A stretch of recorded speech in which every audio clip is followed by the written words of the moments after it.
Giraffes Can't Dance by Giles, Andreas, and Reese.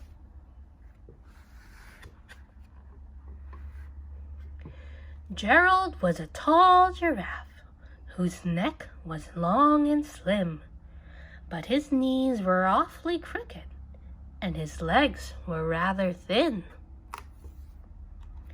He was very good at standing still and munching shoots off trees. But when he tried to run around, he buckled at the knees. Plug.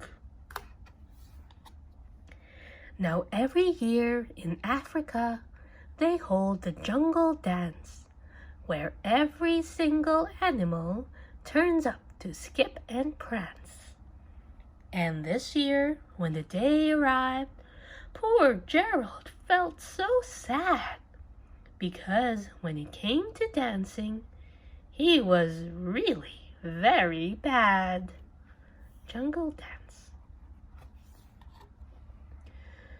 The warthogs started waltzing, and the rhinos rocked and rolled.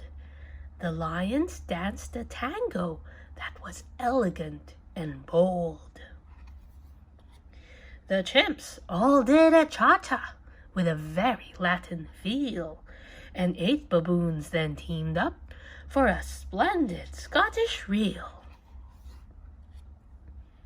Gerald swallowed bravely as he walked toward the floor, but the lions saw him coming, and they soon began to roar.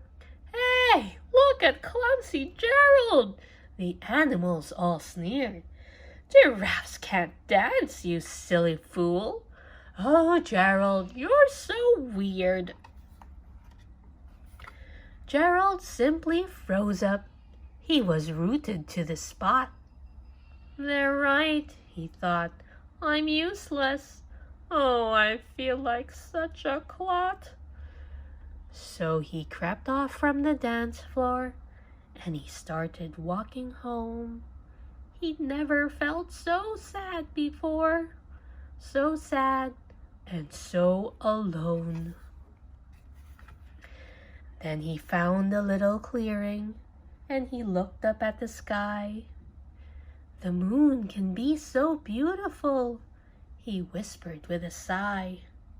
"Excuse me," coughed a cricket, who'd seen Gerald earlier on, "but sometimes when you're different, you just need a different song." Listen to the swaying grass and listen to the trees. To me, the sweetest music is those branches in the breeze. So imagine that the lovely moon is playing just for you. Everything makes music if you really want it to.